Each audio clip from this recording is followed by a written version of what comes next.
Today, as we kind of talked about last, we met about a month ago.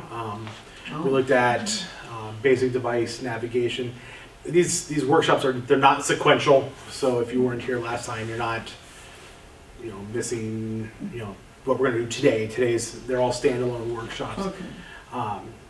So today we're going to look at internet safety. We're going to kind of take a look at some proactive steps. What are some things to look out for? And what are some reactive steps? So what can you do at the beginning? What do we do in the middle? And then if and when something happens, what do we do?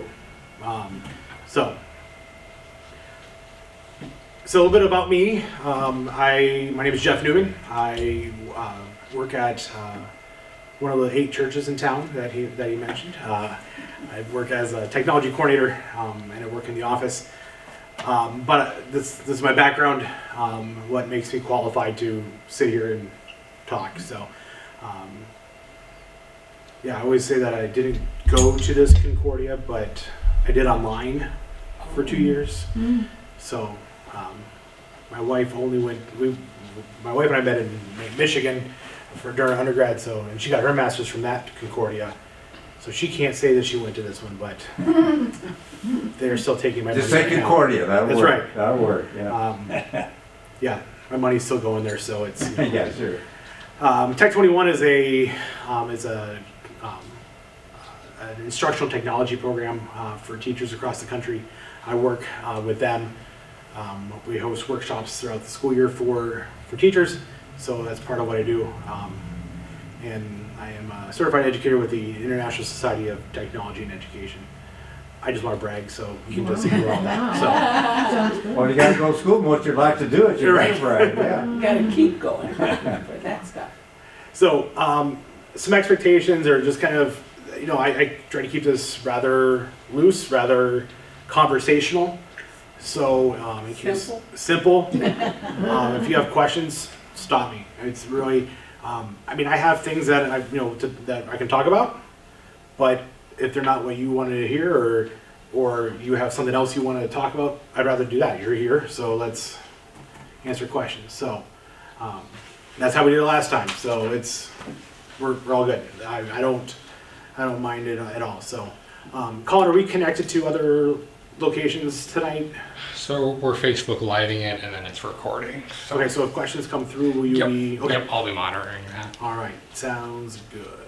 So let's look at some proactive steps. Some things that you can do to help keep you safe on the internet or when you're connected. So the first one is just your passwords. That is like one of the first lines of defense is having a good password. So a good password is unique. It's not going to be like I have a friend who works in IT over at Concordia. Like they've banned the use of the word bulldog in their passwords because it's not unique to that institution, right? So make sure it's something that's not easily connected. Using the town sewer would not be unique. My brother used the word password. That is definitely not unique, and strongly not recommended. So no. Huskers would be probably would also be something that I would shy away from, just because. Yep, there's. I do use my address. I would not. It is unique. You're the only one who has the address of 123 Main Street or whatever your address is, but I wouldn't, because your password should not have private information in it, because that's public information. Your address is public information, and so someone can easily take what they find about you through public records and try to apply that to a password. What if it includes the year you were born, or the year you graduated from high school, or the year you got married, or the year you turned 60, or whatever, but a year? Again, probably not, because again, it could be linked to you. Well, can you use the same password over and over and over? If it's really unique, yeah. Never duplicated. Oh, boy. That's Oh, boy. impossible. Yeah, that's It is- terrible. It is kind of hard, yes. So we throw maybe Change that in one now, or should we digit, wait? yeah. Should we wait, yeah. So, okay, so you mentioned, so I have a, you know, I was a teacher for a long time, and my wife got a job here in Seward, and so we relocated here from Northeast Indiana. So I'm not currently in a classroom. But one of our programs made us change our password every year. And so it was, you know, Jeff 1. Then the next year, like, I don't want to Jeff 2. Yeah. Or whatever it was, right? It was, Yeah. I just went to the next one. So, and then I can see how many years I was there based on what the number at the end of the password was. But it really should not be duplicated, because once someone, we'll use the term bad actor. Okay, we try to stay away from hackers. Bad actors really more appropriate. So a bad actor is going to take a password and try to apply it to anything that may have your account. Because usually your account is your email address. And if they have your email address and they figure out your password, they can try that combination in a variety of account sites, or sites that have accounts, and see if it works. So that's why we recommend not duplicating a password. Well, I do, like, for my banking online. I'm gonna just remind you, this is on Facebook Live right now. So, I won't say what it is. okay. But I'm very careful to have one that nobody would ever know. Right. But for something pretty simple, I just do that. You're probably going to tell us how to store these easily Oh, so we yeah. can find them. And where. That's coming up. And where.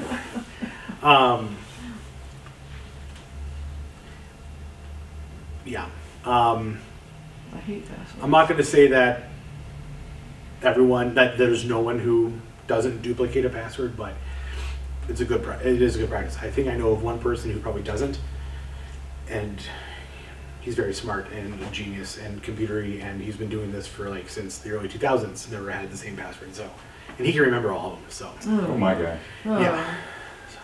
But anyway, But then aren't you supposed to keep your password for different accounts somewhere, so in case, or if we pass away, somebody can go and check yeah, stuff out? well, what's on? That's crazy. I have that on a list somewhere in my slides. I have Okay. something. Yeah. Your password should not include personal information,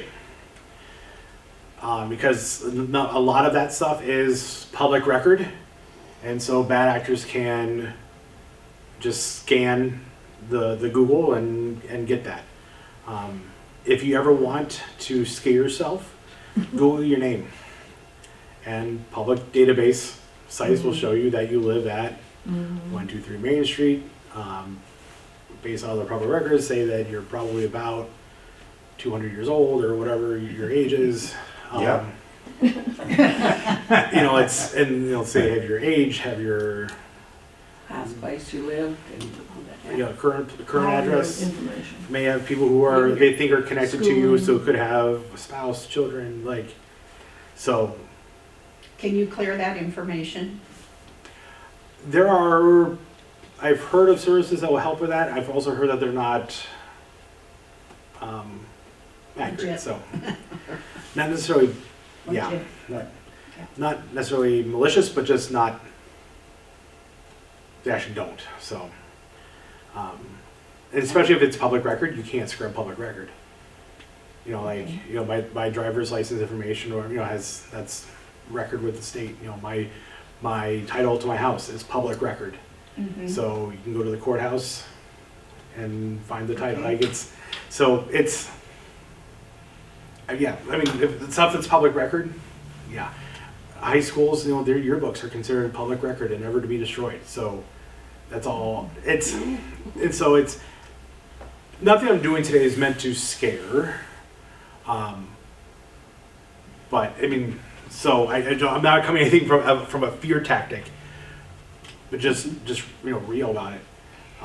I guess I'm more thinking of if I Google something, then I start getting all these ads about, if I'm looking for a Sure. car or, That is what's called a cookie, and I didn't put anything about that in here. What that is it's a little bit of information that is stored on your computer that says that you are doing, whatever, looking for a car. And that cookie then also can transmit back to Amazon. And so Amazon says, oh, you're looking at cars. That's that sort of thing. So,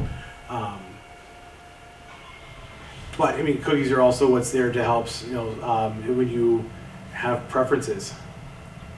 It saves those preferences. So they're not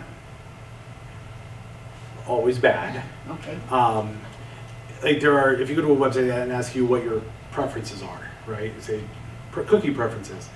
There are some that are just essential, and you can't turn those off. But it should give you the option to not collect others, which includes the targeting ones, the advertising ones, and those are the ones that are, well, they sell the information, if I understand right, they can, Once you get cookied, how do you get uncookied? in your web browser. Okay, here's the deal.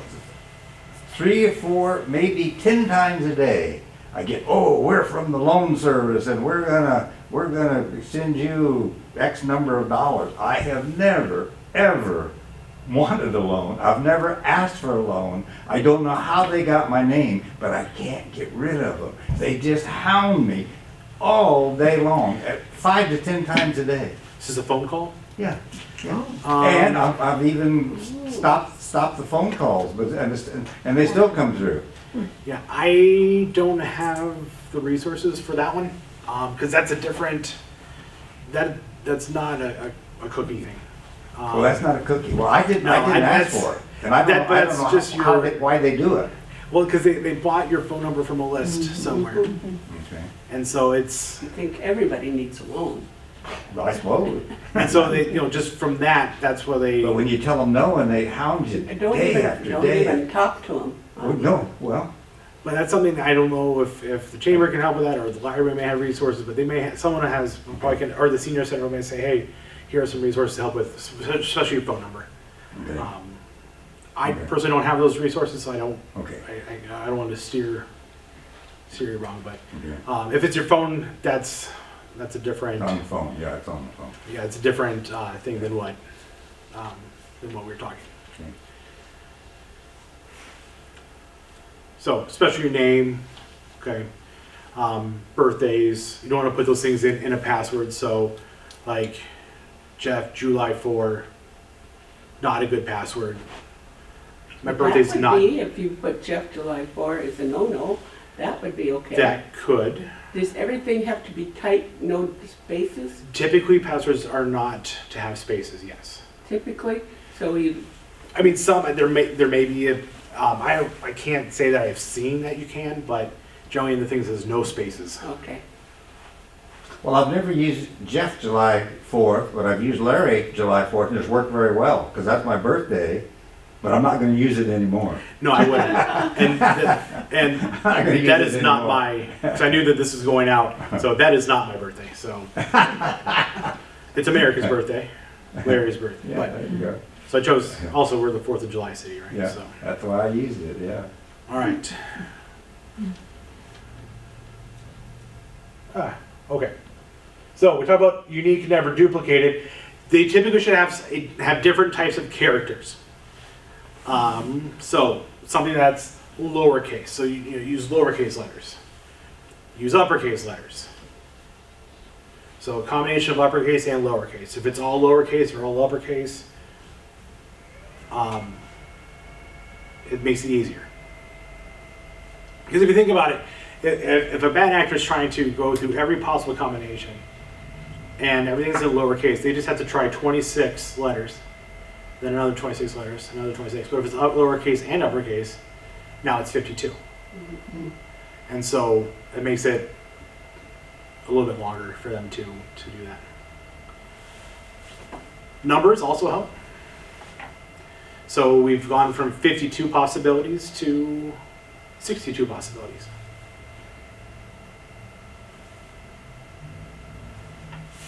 Add a symbol to it. So anything in that, you press shift and any of those symbols on the above each number.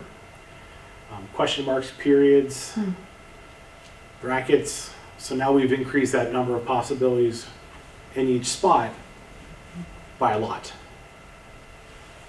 Why not to use exclamation point? At the end.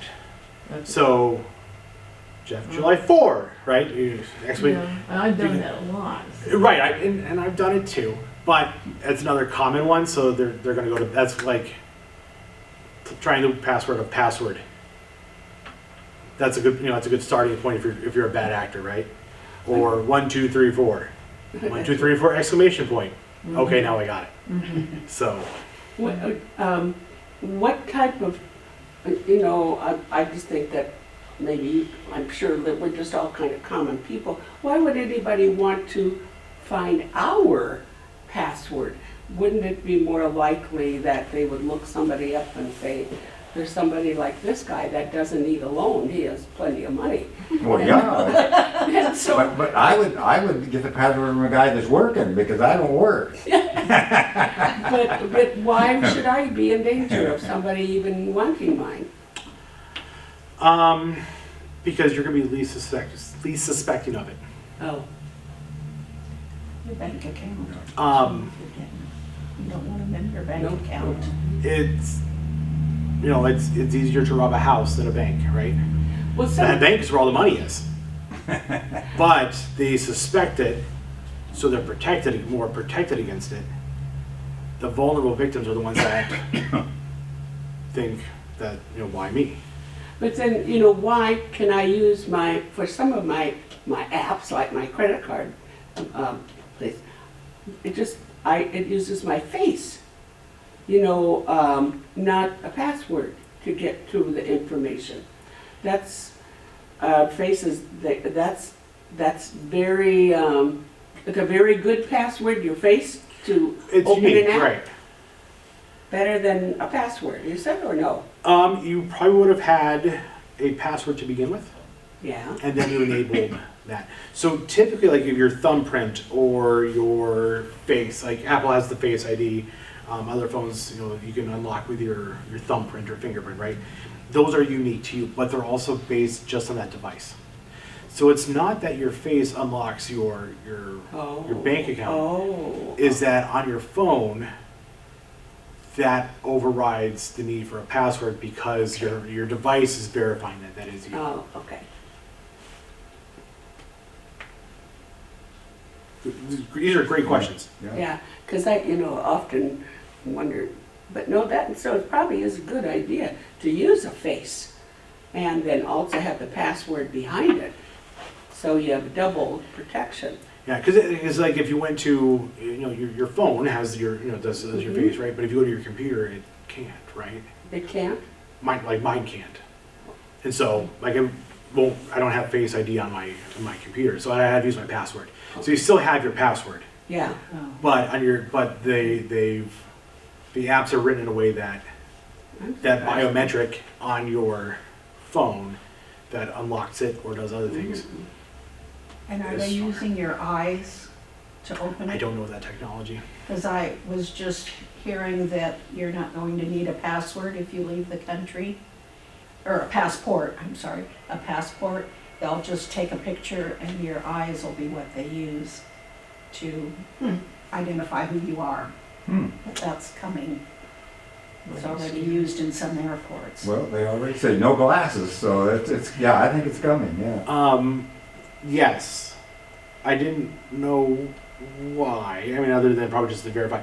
Yeah, we had to fly for a funeral recently, and yep, I had to look at something, and I still handed my passport. Yeah.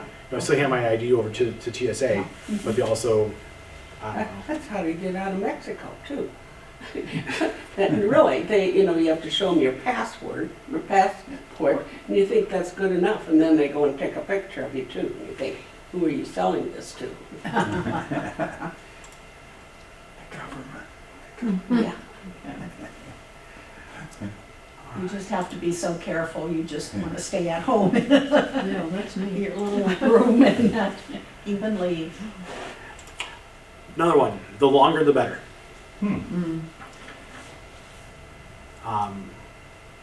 Yeah, the more characters you have in a password, the more possibilities there are for combinations, right?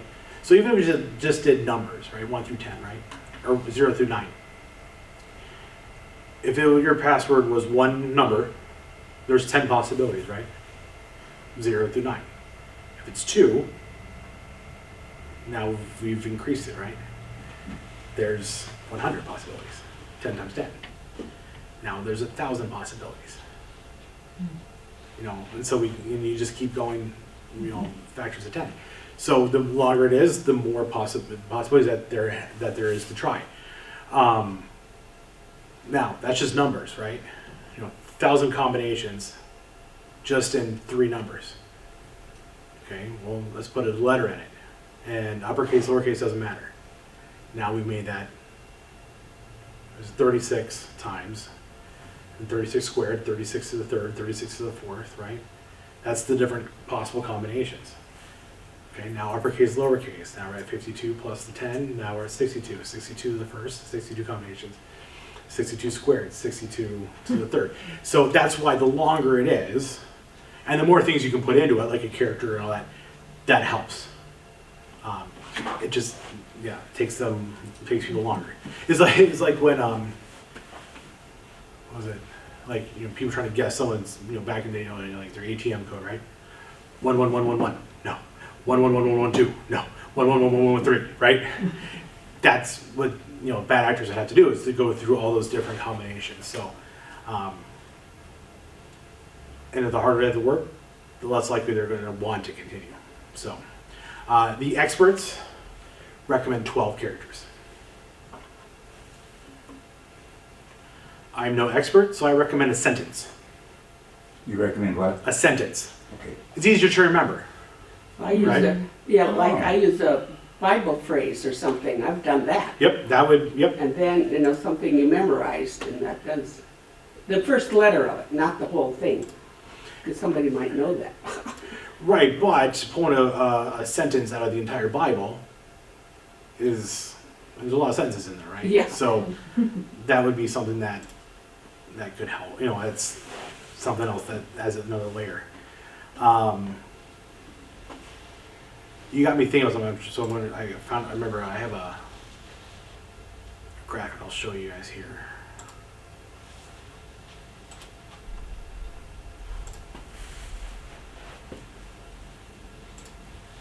All right, so,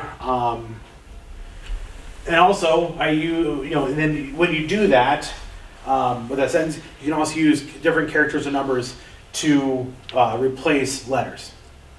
So let's use the example here, making new passwords. Okay, that's going to be our new password, right? Making new passwords. Oh. Okay. All together, no spaces. I separated each word. I capitalized the beginning of each word, so I know where I am in the sentence. Right. That's a possibility. So then I replace the A with the @ sign, S with a $sign. O's are zeros, E's are threes, I's are ones. So it still looks like making new passwords, but I've just substituted numbers and symbols for some of the letters. I see. You could do that with your name, couldn't you? You could, but we shouldn't use our names. Okay. I was just trying to. Yeah.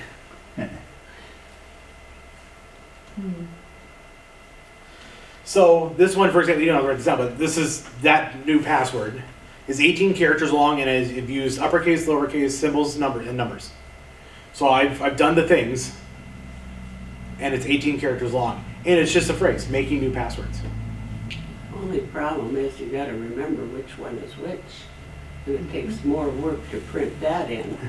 It does take more work, but there's no price for safety. But he has a method there with the dollar signs being the S's and the, Yeah, with that I'd go for yeah, it. with the A Yeah. being, with the A with the circle being the at the end. It makes sense, yeah.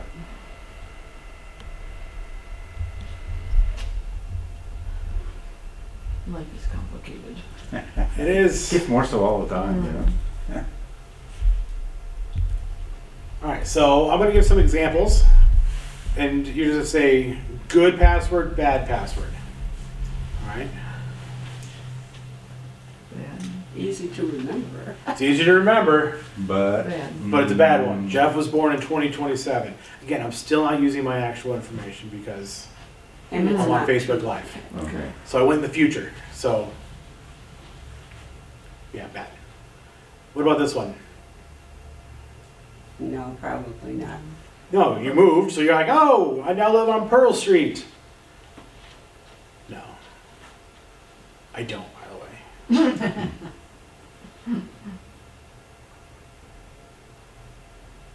That's great. Yeah, that's really, that'll give you a headache. Gives you a headache, but it tells people where you live. oh, Oh, really? oh, yeah. Mm-hmm.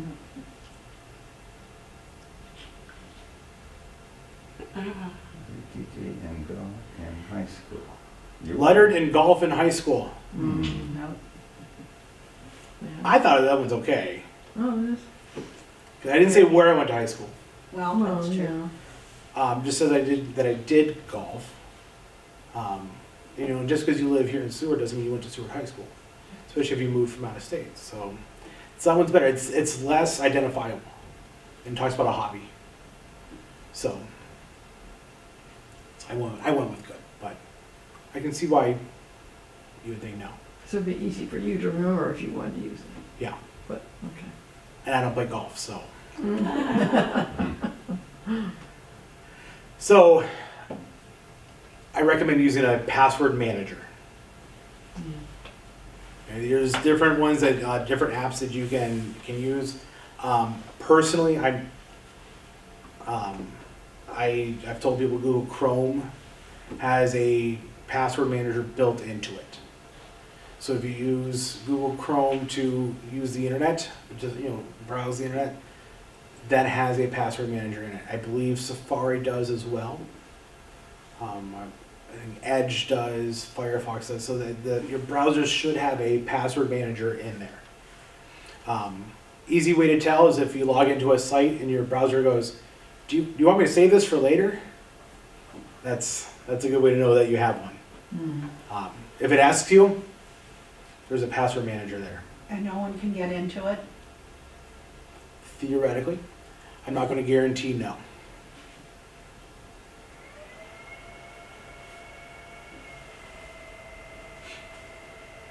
I mean, we hear about security breaches and compromises, so I'm not going to say. I never say never. When you say browser, what do you really mean? So my kids say, "Oh, Dad, just do this in your browser," and I say, "What? So, Just explain a browser Sure. to me." You have a computer you use, right? Yeah. Okay. So what you open to go to go to 1011 News to check out the weather? What do you open? I think it's in Chrome. Google That's your Chrome. browser. Okay. I know, but what is it? It's a way for you to browse the internet. Okay. So it's the program that sets. Well, why do I choose that one and not another one? How do I decide what browser I want to use? It's basically shopping a product. Microsoft had Internet Explorer for many years, And then they just shift it. They just shut it down and say, "Oh, you got to go do something else." and they scrapped it and went when it was now called Edge. Yeah. Microsoft Edge. Yeah. That's their new browser. Yeah. Google uses Chrome. Macs, so MacBooks,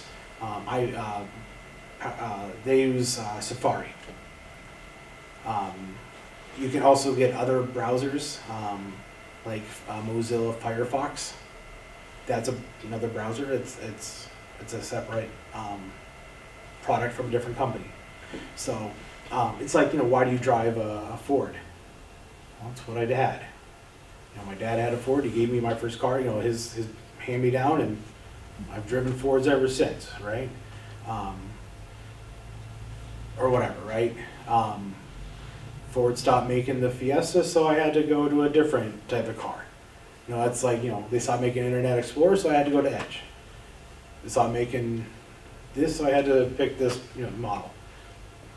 So, if I'm using like Google Chrome, because that's what my kids use, and they're the ones that's gonna help me if I have a problem, then that would make sense, right? Yep. Yeah, because that's something they know how to use. Yeah, okay, thank you. So it's whatever you use to Yeah, look up information. and you can get on some your- help to use, yeah. Yep. Yep.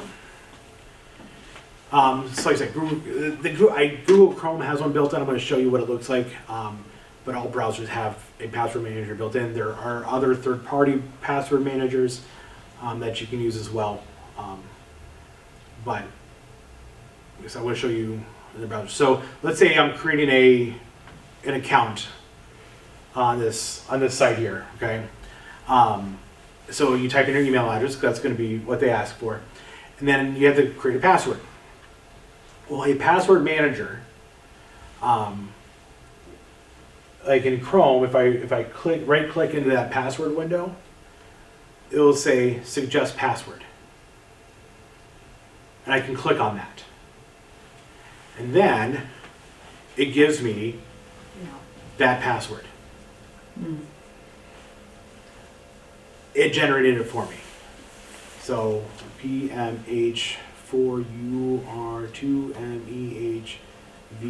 PMH4UR2MEHVZF3J. 15 characters.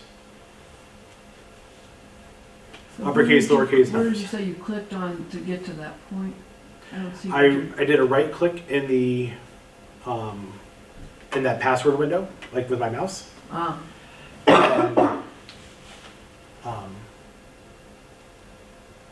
the suggest password will show up in the menu. okay. Mm.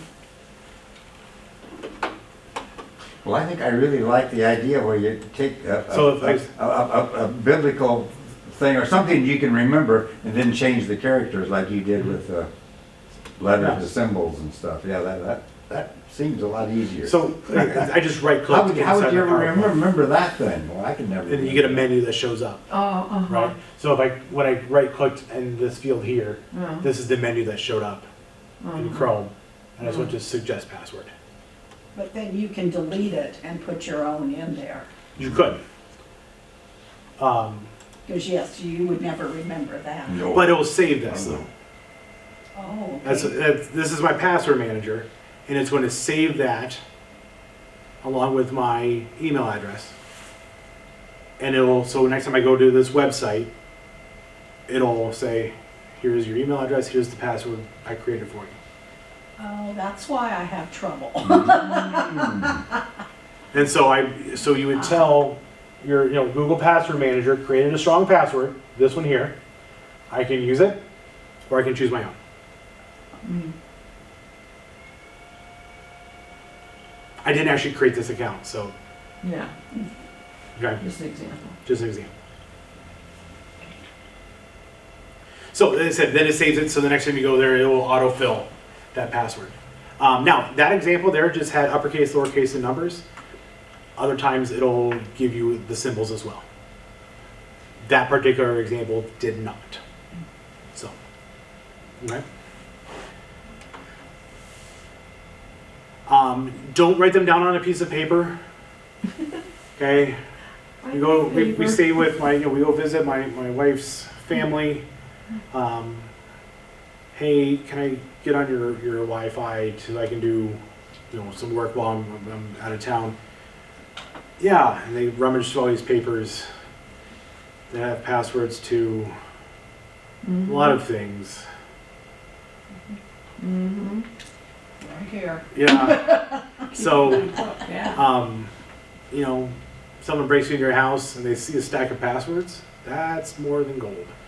So they'll take that in your gold, but they'll pick it because now they say I bank at Bank of Bank, and here's my password. it's, you think, well, it's in my house, it's, or, someone's coming in to do repair, some sort of work in your house. You trust them to do you trust them because you're letting them in, but doesn't mean you give them everything, right? So, Right. I recently was a house sitter for a relative, okay? So the house sitter said, I'm going on a cruise, would you come stay at my place while I'm on the cruise? All the time I was at the place, her place, I could not get on my computer because I didn't know how to get my computer to accept that system. So what do I do? How did I not be able to do passwords to get my computer to work at somebody else's house?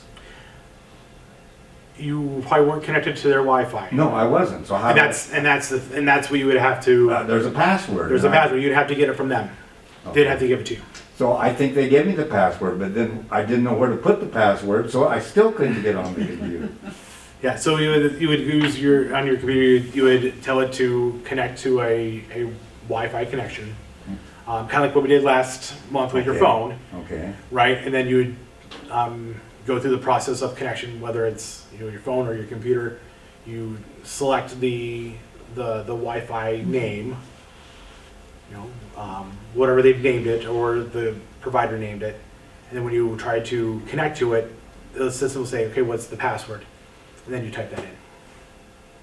But what about all I the never could get it. Yeah. things like Norton Security and all these other things who say, you've got to have me because I can keep this from you, I can keep that from you. And I get those all the time too and never even use them, so is that, do they really help?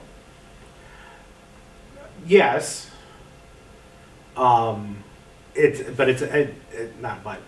Yes, they do their job, but it's a product or a service, so you would have to pay for it. Is it a requirement for life? No. For But- just a common person, would I really need it? I'm not gonna say no. But if I'm not a business and I don't do any, Personal, bad actors go after people just like they do businesses. So it is a product that Norton is selling or LifeLock is selling to provide protection. It's like insurance. it's a personal choice. Yes. Can you get a like service that you don't have to pay for? Are there likes, protection services that aren't that service that you don't have to pay for? I Are there don't. free ones out there? I don't know. Okay, Not to say that they aren't out there. I just haven't Okay. looked into that. I don't have an answer for that. Okay. Another proactive step: your own Wi-Fi connection at home. Keep that password protected. I think most require a password. That way, when they, whoever is setting up your internet, like Nextlink, they require you to have a password on your system.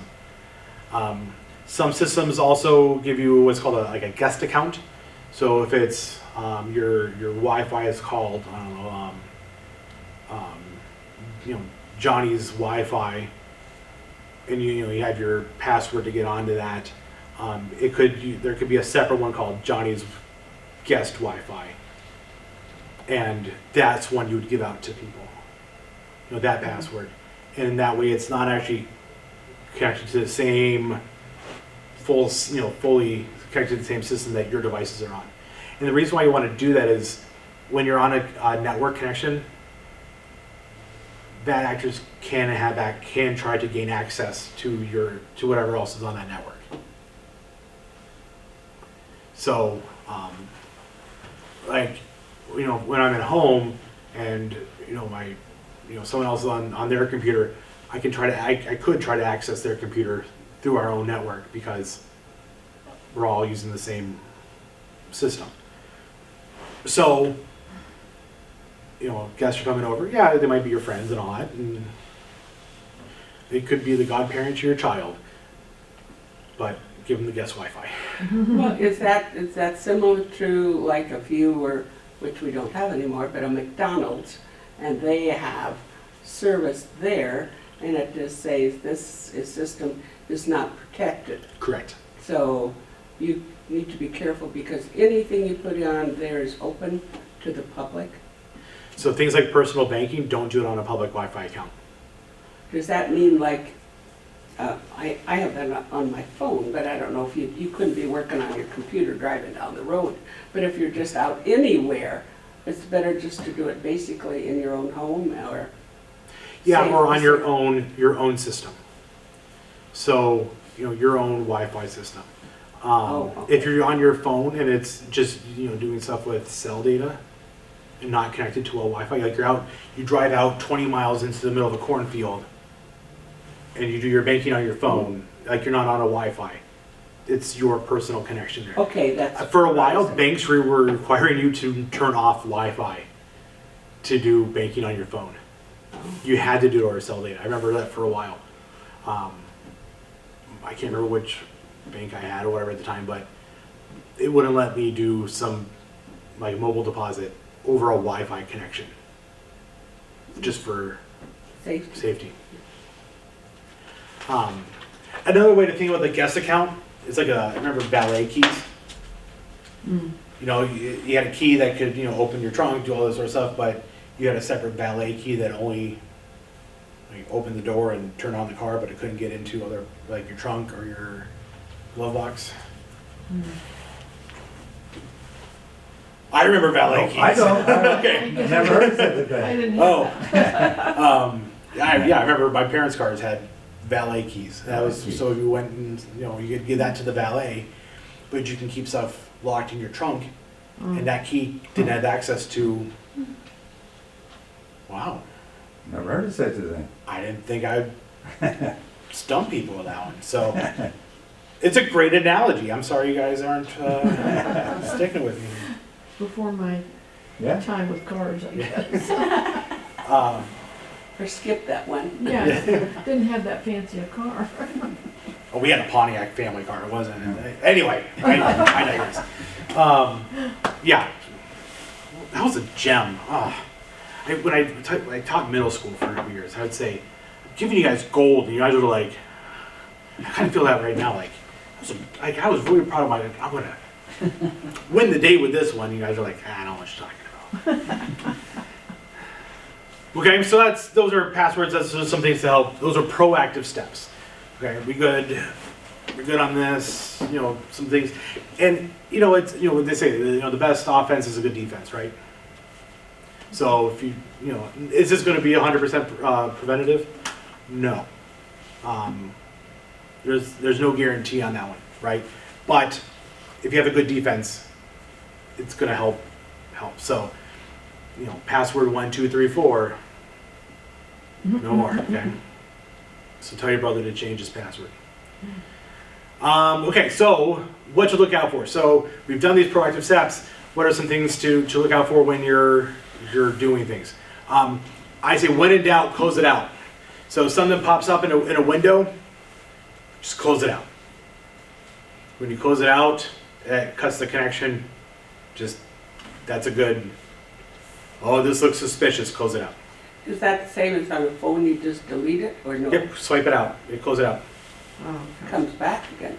So what if you close it out? And then you all of a sudden say, "Oh no, I shouldn't have done that." How do you get it back? If it's on a browser, it's in your history. You can go back to it. Okay. But the reason why I say this is that it helps close that connection between you and that website immediately. But it doesn't mean that they're not gonna ask you for it about taking a loan again. Yeah. Right. They must just have that just kind of on a rotation. Automatic, that press a button and everybody gets it. I've got a story here in a little bit, and we'll talk through some of that. And the sooner the better. So, pop up comes up. Hey, I want to give you a loan. No. That looks funny. Close, right? Or as opposed to, oh yeah, no, and swipe. So what if you close it and it comes back? I think I've closed them and I still get them. then there's something else going on that you might need to, which we'll talk about in the Okay. what happens if something happens. Okay, so there's a type of scam out there called phishing. Okay, and here's a real life phishing example. So I got this email through my work email. It says you have received files, due invoice report. First of all, the grammar's off. That helps. Yeah. Okay, but you're either drawn to lawsuit. Okay, and in fact, the subject line even had like lawsuit or litigation or something in the subject line. And so you see that in the subject, and you open the message, and you see the word lawsuit. Kind of catches your attention, right? First of all, I don't have an accounting team. Yeah. Okay, like I said, I work in a church. It did come from someone who, trying to not divulge too much, but it did come from someone from somewhere within our system. It came from their email address. They did not send this. They found out they sent it after everybody was said, hey, I think you may have been hacked. So you click on that, oh, I have a lawsuit. Well, let's download the lawsuit. That's where they get you. Yeah. They want you to click that button that says download the file. I did not click on download the file.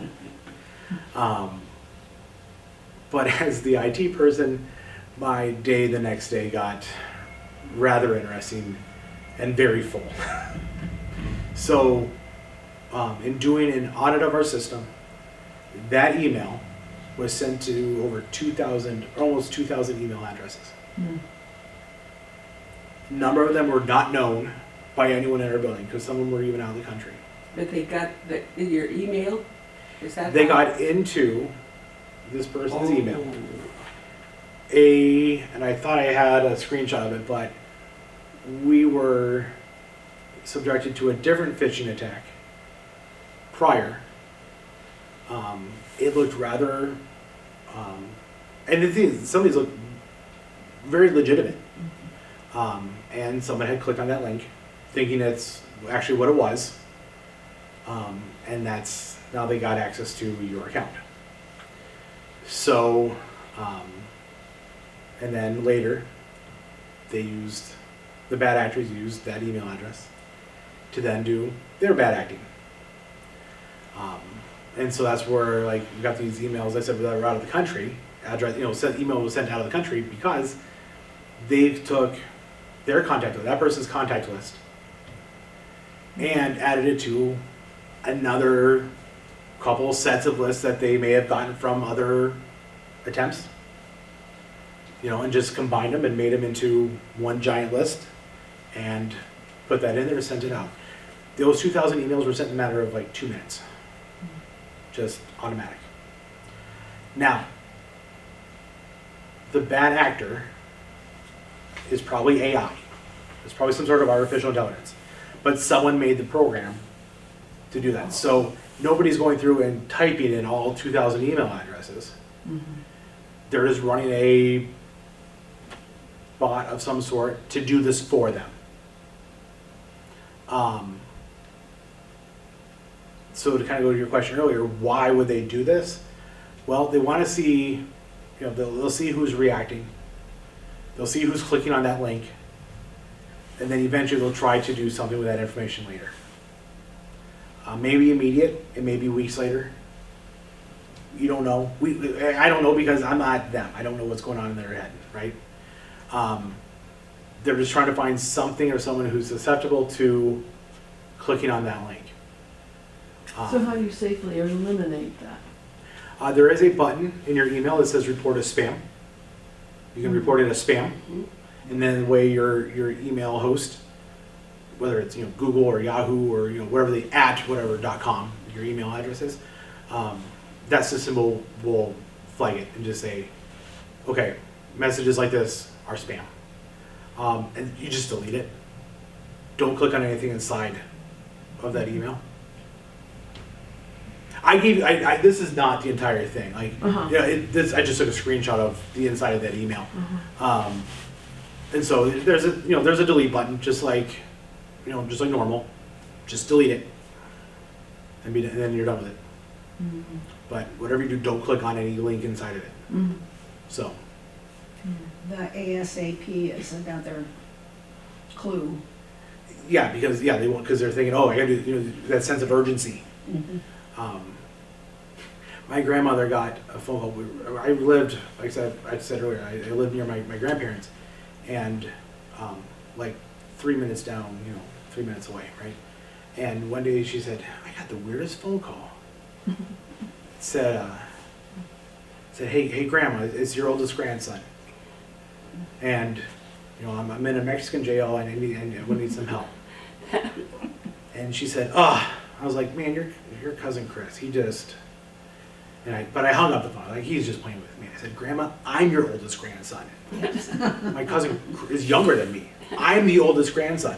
And you watch my kids, you would know if I'm out of the town, let alone the country. Like, it's similar to those sorts of things. Anything that they can do to get you to send money or whatever. And if they and so what happened was in these phishing emails, they put a cookie into on your computer that then does behind the scenes stuff to get your account information.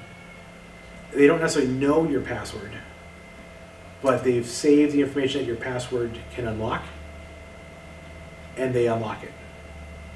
And so they can get in there and then do their malicious stuff.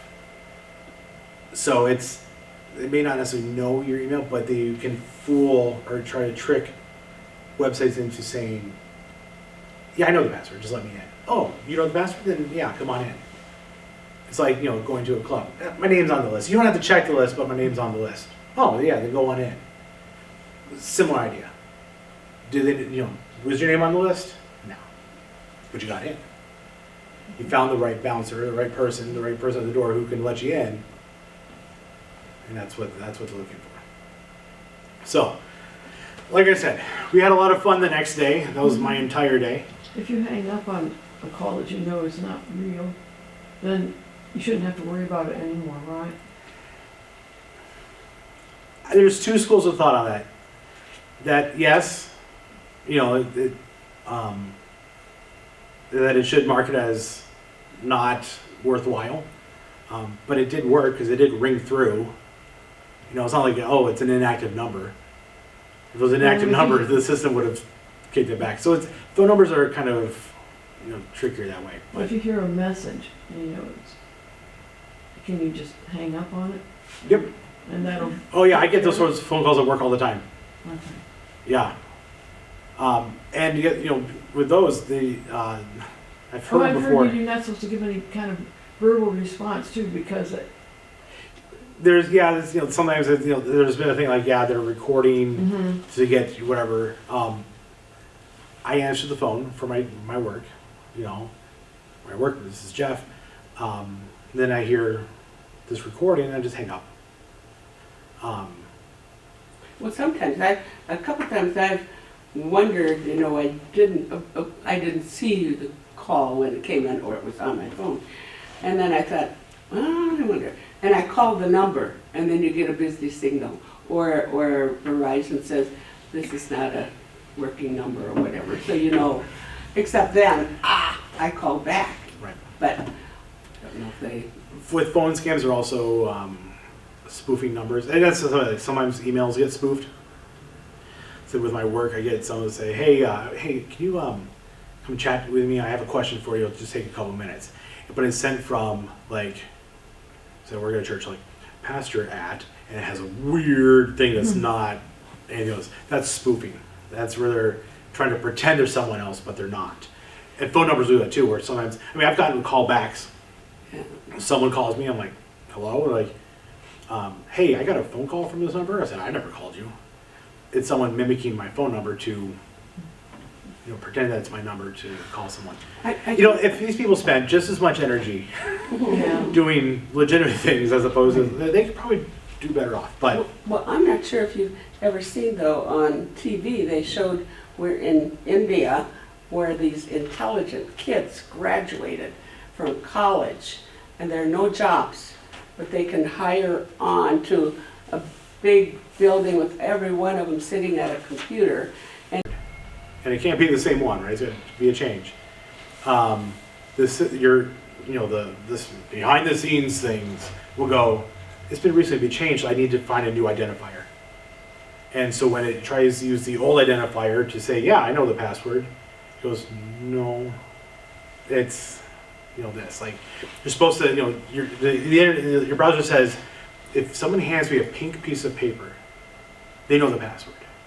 And so the bad actor's trying to hand that pink piece of paper over. But I changed my password, and so now the code is a green piece of paper. If I show the green card, I can get in. Now that's the new one. But the bad actor comes back with the pink one, because that's what worked. And the system goes, nope, it changed, so this doesn't work anymore. So change your password, that's a great first step. If it gets to the point where you need to change an account, the company will help you with that. I don't think I've ever, other than maybe your email, having to create a new email, but that'd be something that your company will help do. It's like your bank might say, hey, account numbers had to change because of whatever. Like, again, not something I've seen, but you don't need to do that on your own. The company will tell you. Your gas company, your electric company will say, hey, you gotta, whatever. Okay? If you suspect that things are bad, find a computer technician to help you. My predecessor here, that was the service he did. I don't know if he's still doing it. You know if Andrew's still doing that or? He does still service Seward if you need, but he lives in Lincoln, so. Yeah, so Andrew Hannes, we have him and there's another newer shop in town. I think kind of took over where he was, right? I think so.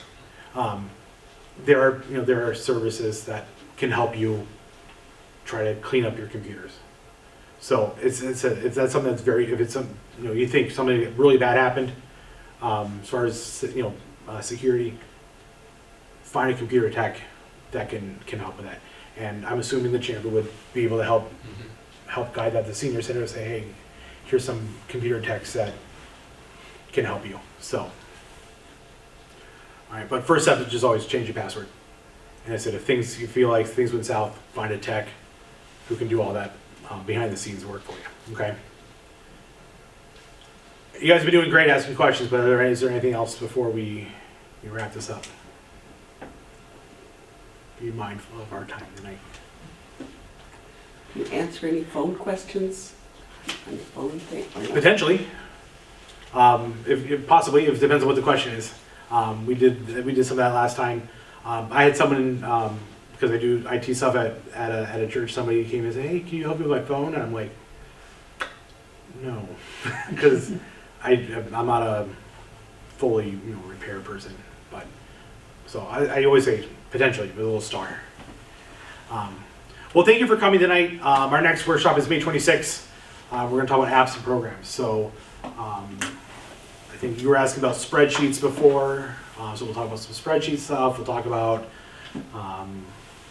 online banking, how to get something set up, or just how to do whatever. Come with questions. So my goal for that is we'll have a few things because we already talked about spreadsheets that already came in, but also other programs that we'll demonstrate stuff. So that's the next one in May. So. Okay, All right. thank you, my friend. You're welcome. Appreciate it. We appreciate it. My pleasure. Yeah.